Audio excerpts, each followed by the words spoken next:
Hello, students. Welcome back to Maths Genie. This is Sayukta Sharma, and here I am with the topic limits. Now, as you can see on the screen, this is going to be the flow of the video. So, you can anytime forward the video and see the part you want, but I recommend you watch the video start to end. Now, let's look at what the limits is, and then we're going to look at what right-handed limit means and what left-handed limit means. Then, what to do when you have 0 by 0 form. Then what is the algebra of limits? Limits of trigonometric functions. And lastly, sandwich theorem. Now I'm going to tell you the basics of limits. Let's just understand what limits is with the help of say one function directly. So you have a function like this: f of x is equal to x minus 1 upon x minus 1. Now you will tell me, ideally you will cut both and you'll get answer as 1. Correct?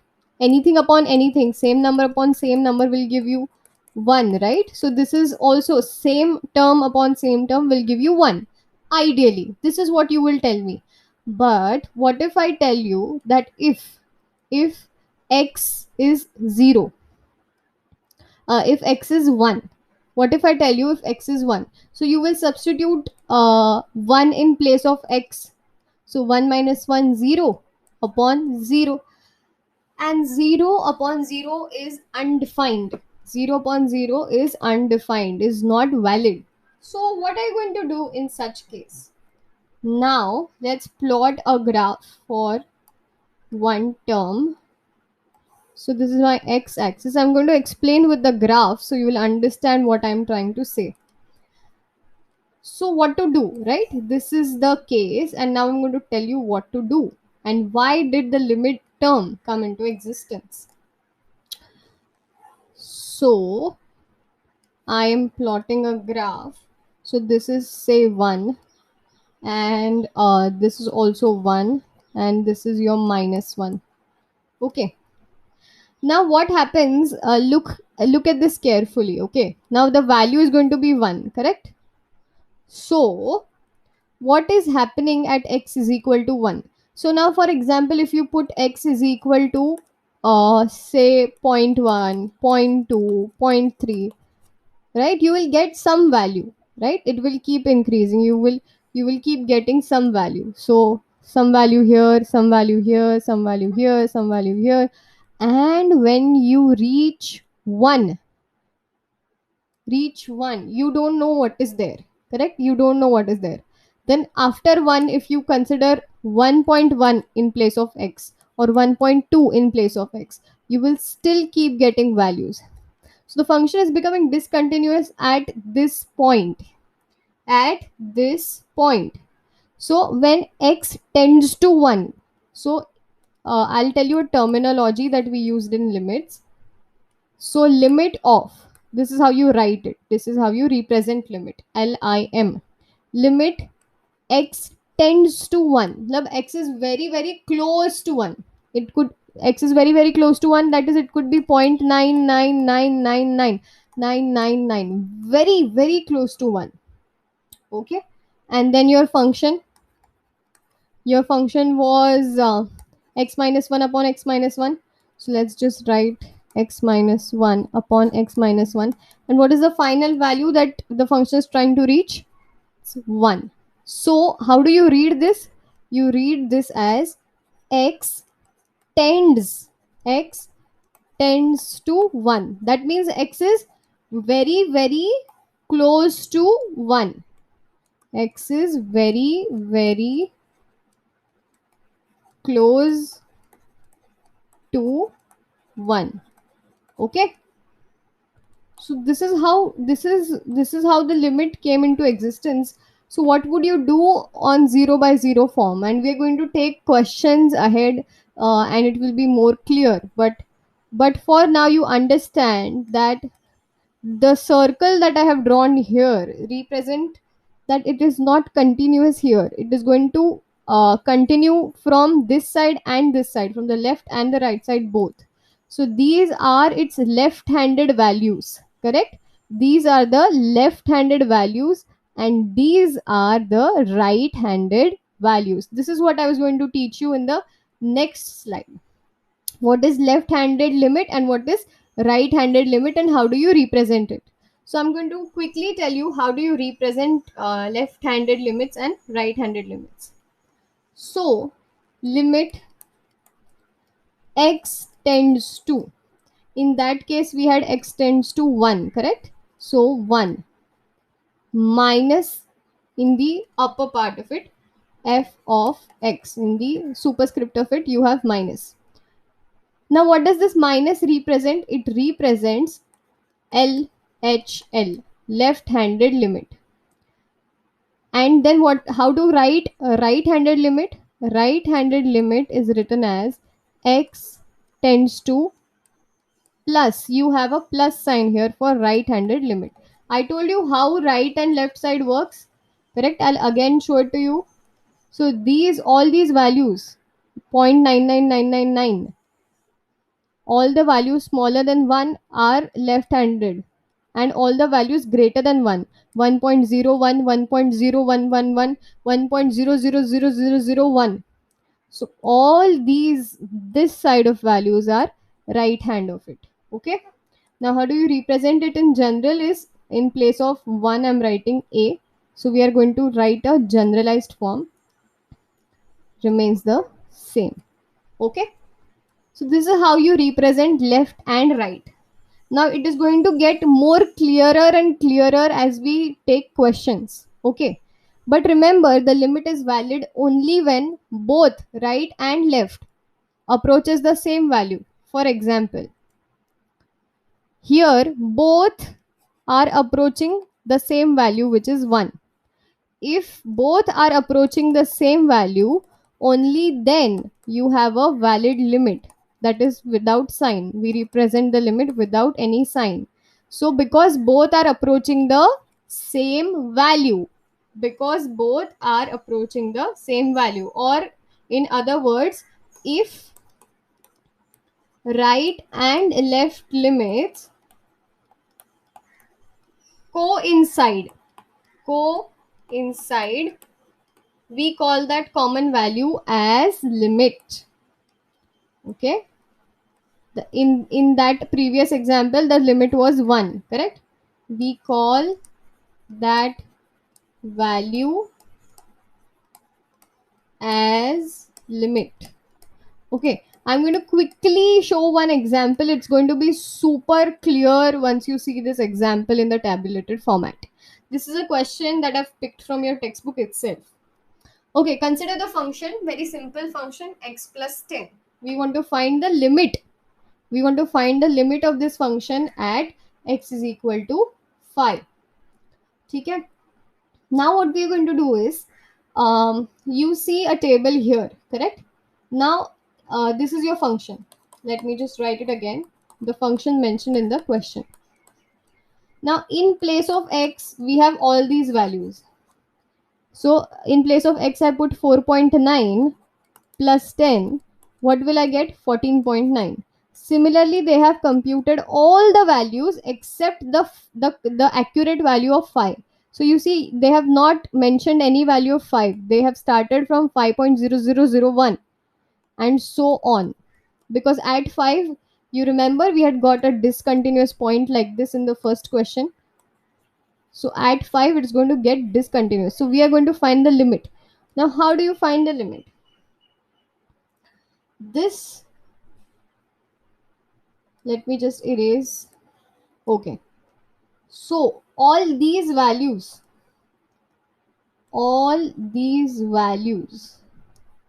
this 14.9, can I say it is 15 only? 14.95 is 15, 14.99 when approximated, everything is 15. When you approximate this value, it's going to be 15, correct? So these are the left-handed limits, correct? Let me write it in a more clearer way. So you have these values lesser than 5. 5 was my hero in the question, correct? 4.995 till 4.995, all the values are lesser. These are your left hand limit values. Okay, and what are your right hand limit values? These. Okay, right hand limit values. Now you see, I had explained that left hand value should also try to reach to the same value that right hand is trying to reach. Left hand is trying to reach what value? 15. Correct? Right hand limit is also reaching 15. Correct? So both are reaching 15. That is why the limit of this question is 15. How could you find that so easily?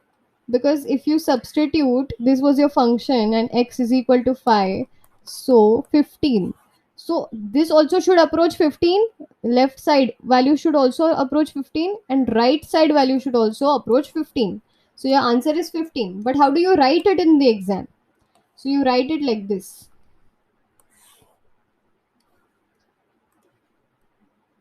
Limit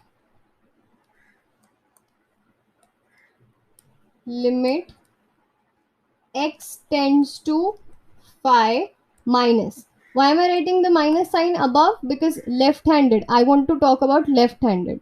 Okay. This limit f of x is trying to reach to what value? 15.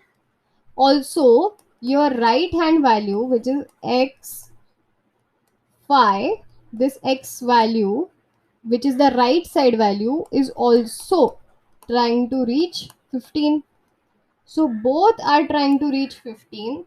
Therefore, since it is likely that the left-handed limit and the right-handed limit both are equal, since right-handed limit and left-handed limit both are equal, thus, what can I say? Thus, limit x tends to 5 with no sign, okay, because we've already said that both are equal, is equal to 15. Okay, this is pretty simple, but this is how you represent it. Okay, now let's jump to the next question.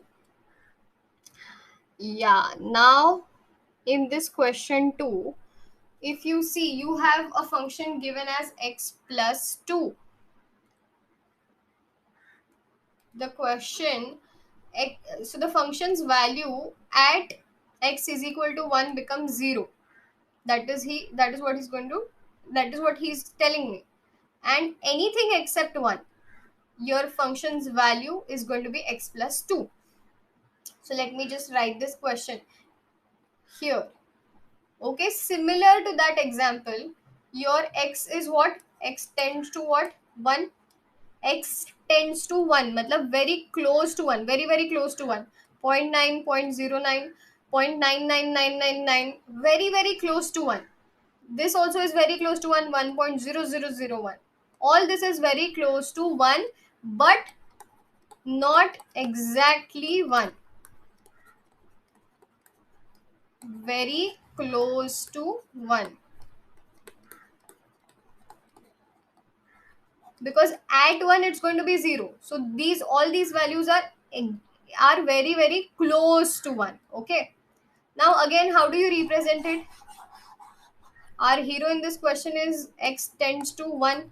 So all the values lesser than 1 are your left-handed limit.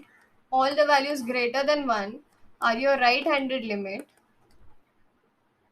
And it is approaching 3, correct? 2.9, when approximated becomes 3. Everything when approximated, what is the approximation sign? Everything in this table when approximated tries to reach 3. How do you represent this? Limit, for left hand, how do you represent limit? X tends to, x is tending to what? X value is what? X tends to 1, that is very very close to 1. F of x is reaching what? 3. Again, for right handed, limit x tends to 1 plus f of x is also reaching 3. Thus, as left handed and right handed limits coincide, as these coincide, we can thus say that limit x tends to 1 with no sign f of x, the value of this limit is 3. Okay, clear? How did I find these values? If anyone has any questions, it's very simple. You have the function as x plus 2 given in the question. I'm substituting the value of x one time. I'm getting 2.9. Similarly, all the values. Here I put one more 9, so I'll get one more 9 here. So I'm putting these values in the question and getting the table. So this is how you get the table. Okay. Now let's look at the very important properties of limit, that is algebra of limits.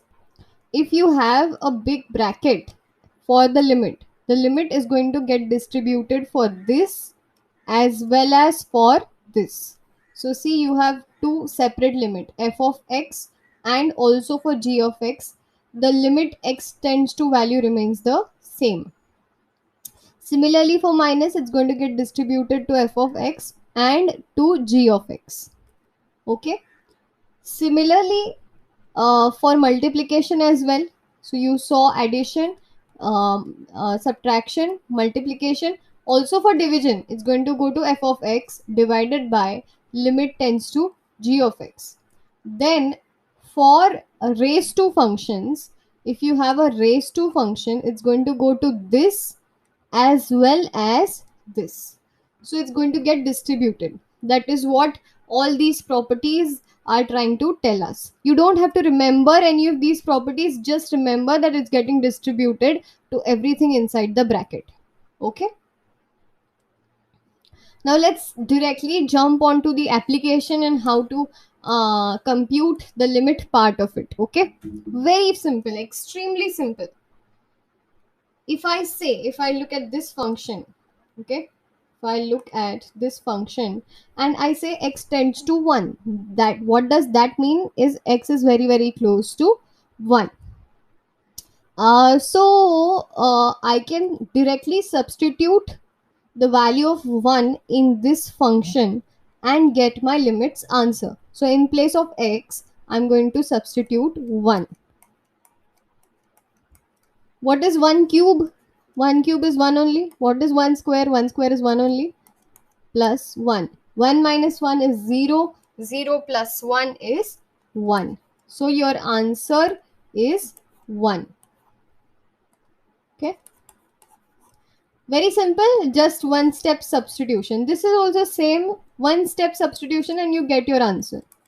One step substitution. So in place of x everywhere, I'm putting as 3. So first always solve the bracket. 3 plus 1 4. So 4 3s are 12. So 12 is your answer. Extremely simple questions. Now let's try one more question. Oh great.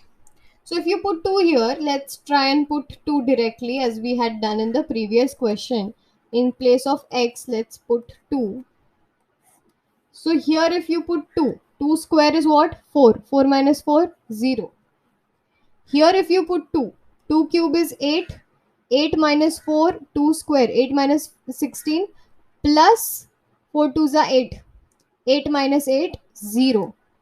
So you substitute and try slowly if you want. You substitute 2. Put 2 in place of x everywhere. And you will get 0 by 0 form. Now I'm stuck. 0 by 0 is undefined. Now how do I find limits? Now here is the catch. Always when you have the form 0 by 0, what do is you factorize. Try to factorize as much as you can. Okay.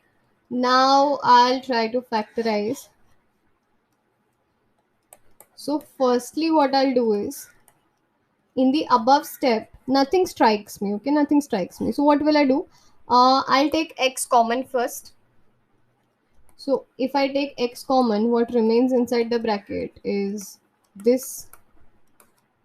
Okay. Here, instead of 4, I'm writing it as 2 square. Works, right? 2 square is 4 only. Now what I'm doing is, if you have practiced enough in your lower standards, this step will strike you very easily. Instead of this whole bracket, this is of the form a square minus 2ab plus b square. This is the formula of a minus b the whole square. So in this case your a is x minus b is b square. So b is 2. So this is your answer to this question. Then a square minus b square. What is the formula of a square minus b square? I am going very slow and in details so that you understand. A square minus b square. What is the formula? A minus b, a plus b. So what is your a in this case? A is x and b is 2. So a minus b, a plus b. You need to, as soon as you see something of a square minus b square form, you should immediately remember that a square minus b square is a plus b, a minus b. Okay, now that it simplifies my question.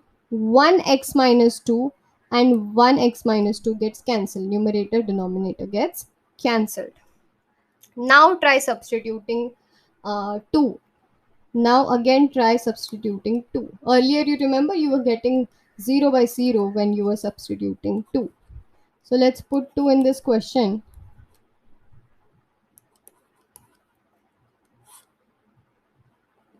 In place of x I'm putting 2. So you get 2 minus 2 is 0, 0 into 2 is 0, upon 2 plus 2 is 4. And you get your answer as 0. What was the problem in 0 by 0? You remember, if you had not factorized, you were getting 0 by 0, and 0 by 0 is undefined. So you always have to factorize in such cases. There is one L'Hopital rule which you will study in standard 12th or in the chapter derivatives. Uh, so you will know how to tackle 0 by 0 form without factorizing too. But for now, you need to know this method of factorizing. So we have covered 0 by 0 too. Let's see one more example of 0 by 0 so that everything becomes crystal clear for you. Okay.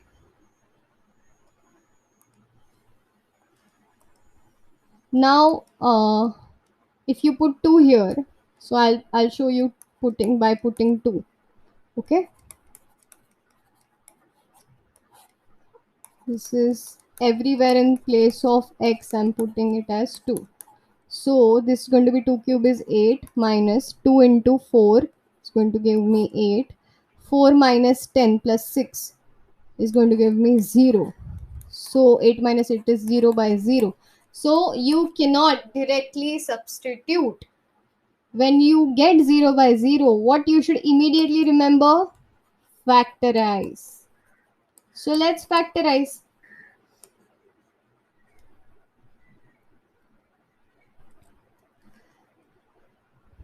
Let's factorize.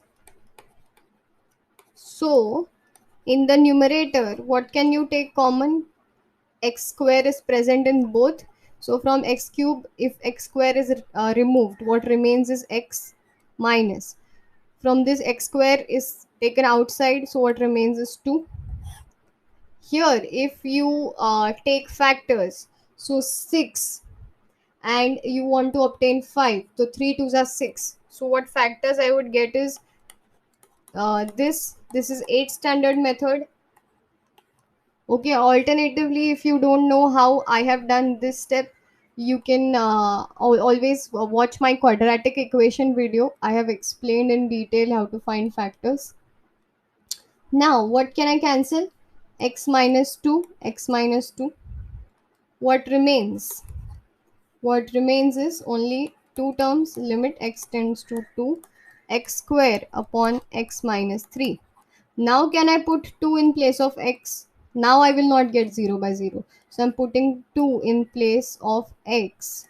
So 2 minus 3 is minus 1. So you get minus 4 as your answer. I hope this 0 by 0 form and how to solve it is clear to you.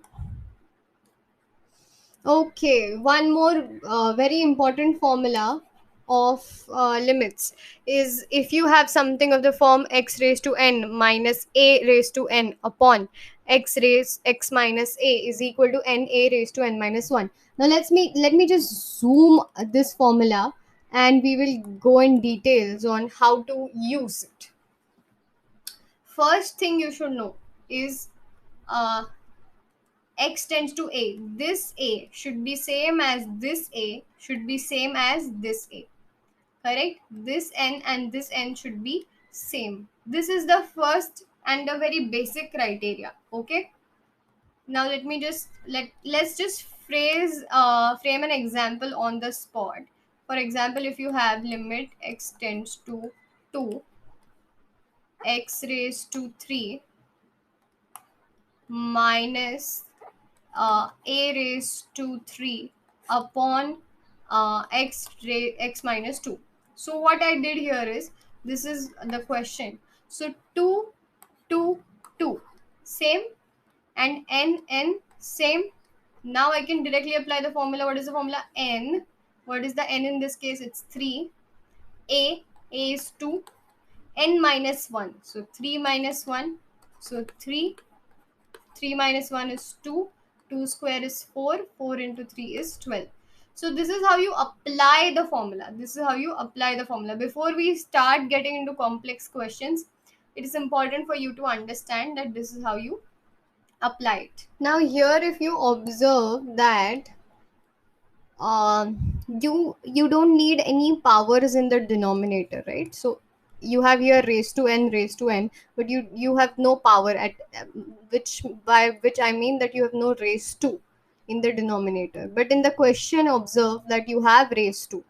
Now we will have to make adjustments in the question. Okay, now carefully see what kind of adjustment I'm making. In the denominator, if it would have been a normal question, if your question would have, forget this, okay, for a moment you just forget that this exists, okay, your question is only this. Now what would be the adjustment that you would do so that you could use this formula? You already have x raised to n minus a raised to n. So anything raised to, I can write here 15. There is no harm because anything raised to 1, 1 raised to 100 is 1, 1 raised to 1000 is 1, because 1 into 1 into 1 into 1 into 1 will eventually give you 1 only. So I can write anything raised to 1, it's going to give me 1 only. Now I have x raised to n minus a raised to n. For this formula to exist, what do I need more? X minus a is 1. Now I can apply the formula. Now the formula is complete. Now I can apply it, correct? Similarly, for this, if you see, if you did not have this and you wanted to use the formula, so in 1, I can write 10 because I just explained that anything raised to 1 is 1 itself. Upon, in order to be able to use this formula, you will need x minus a in the denominator. Correct? So what is the common term that I need? X minus 1, which is missing. Which is missing in this question. So what do? I will just simply write divide by x minus 1. It is going to get cancelled out, right? So this is my first step. Well, what did I do for my first step? Divided both numerator and denominator by x minus 1, and it gets cancelled out. Therefore I have introduced a foreign term. This was not a part of the question, right? This is a foreign term. So foreign term, I have introduced x minus 1 and x minus 1 because I wanted to use my formula. Now I can very easily use the formula. What is the formula? N a raised to n minus 1. So in this question, what is your, so for the formula is n a raised to n minus 1. In this question, what is your n? N is 15. What is your a? A is 1. 15 minus 1 upon, in this case in denominator, what is your n? It is 10. What is your a? It is 1, and n minus 1, which is 10 minus 1. So what do you get your answer as? 15. 15 minus 1 is 14 upon 10. 1 raised to 10 minus 1 is 9. And I just explained you, anything raised to 1, anything raised to 1 is 1 only. So 1 raised to 14 is 1, 1 raised to 9 is also 1. So your answer is 15 upon 10. Okay, pretty simple. What did I do? The catch was only that I divided numerator and denominator by x minus 1. And why I had to do is because I had to match it with the formula that we have. Okay. Now this question I give you for homework. You can always type out your answers in the chat box. Now let's move ahead with the limits of trigonometric functions. Very, very simple to remember. Okay. So now I'll just zoom in. There is no, so students confuse these formula. I have a formula, same formula for sine, same formula for tan. So they write the same formula for cos. The formula for cos is not the same. We are going to derive it soon. Okay. So for now, pay attention. Sin x upon x, and the limit should always tend to 0. Okay, here also 0. Sin x upon x is equal to tan x upon x is equal to 1. So this is the formula for sine. Sine inverse you will not have right now. Let's move ahead. Ln is log.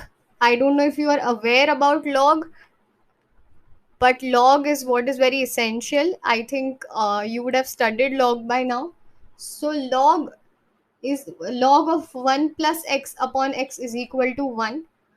And these are all the subsequent formula. I think I should just directly jump on to questions so that you will understand the application of the formulas. Meanwhile, you can always prepare a chart, stick it somewhere, and the best way to remember the formula according to me is solving more questions related to that formula. Okay, question says limit x tends to 0 sine 4x upon sine 2x. Okay, this is the question. Now, according to the formula, what was the formula? The formula was limit x tends to 0 sine x upon x is 1. So I have sine x. Do I have upon x here? No. I have sine 2x. I have the numerator. I have the numerator. Do I have the denominator? No. So I will divide both numerator and denominator by x first. So sine 4x upon x upon sine 2x upon x. Limit x tends to 0. Limit x tends to 0. Okay. Now how do you find it? Remember, okay, remember, full attention, attention on the screen. Okay, here x, this x and this x should be same. So you don't have only x, you have 4x. So I will have to multiply and divide by 4. Similarly, here you have 2x. So here in the denominator also you want 2. So I am multiplying and dividing by 2. Now, does this look like your formula? What will be the answer of this term? Sin x upon x, sin 4x upon 4x. It's going to be 1. Correct? Let me just use a different color pen. 1 into 4 as it is. Here also, sin x upon x. What is the answer? 1 and into 2 as it is. Correct? So what do you get? 4 upon 2. 4 upon 2 is what? 2.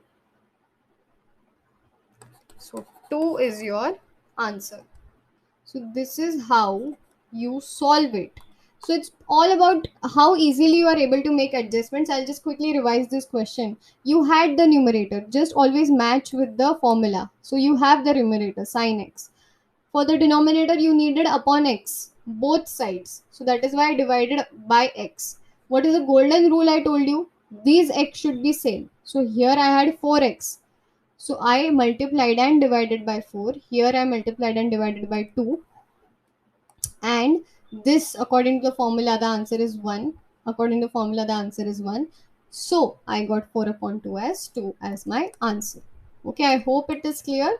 As you solve more and more questions, it's going to get clearer and clearer. Okay. Now for the last part, very interesting theorem, which is the sandwich theorem. Now I'm going to explain it to you with one analogy. Pay careful attention, okay? Very, very careful attention. I have three people. I have, I have Rahul. Okay, let's just take according to these functions only, f of x, g of x, and uh, h of x. So I have three friends with the name f, g, h. Now this f, now we are looking at the water consumption. Okay, I'm going very away from the topic, but if you carefully listen to all that I have to say for this example, you will understand what sandwich theorem is. Okay, now I'm talking about daily. So I'm talking about Monday and water consumption. So how much water they drink. Okay, how much water does f drink, g drinks, and h drinks. Always h drinks the highest water. So for example, h drank say 8 glasses of water. Okay, always g is going to drink lesser than h. So g drank 6 and f drank say 4. Okay, on Monday. Now I'm saying on Wednesday, I'm again plotting a graph. H drank 8 glasses. Okay, now the ratio between them is less than or equal to. Okay, and f also drank 8 glasses. F drank 8, G and H drank 8. Okay, I have only this information. Okay, F drank 8 and G drank 8. I'll again write this information in the step 2. F drank 8 and G drank 8. Okay, how much did G drank? How much glasses did G drank? Now use your common sense. What did I say? It's always less than or equal to. So G is always going to be greater or equal to F, and G is always going to be less. G is always going to be less or equal to H. So naturally, if both drank 8 glasses and G is in between and equal to sign, so G also naturally drank 8 glasses. Now this is what sandwich theorem says. If your H is approaching one value, if the first function h is approaching certain value, g is sandwiched between them. Therefore, g will naturally approach the same value. I hope you have understood. You can always rewind and see the glasses example that I gave you. This is very different from what we're going to learn, but graphically it is exactly similar. So you look at this graph. This is the graph of f and g. Okay, this is the graph of f and g. So f drank 8, h drank 8. So for example, this is 8. The a value that you see is 8. So f drank 8 and g drank 8. So naturally, my curve, which is sandwiched in between the curve h of x, also is approaching the same value. In this case, they are saying a, but in my example is what it was 8. Okay, this is what your sandwich theorem is. And how do you write the sandwich theorem? Very simple. Limit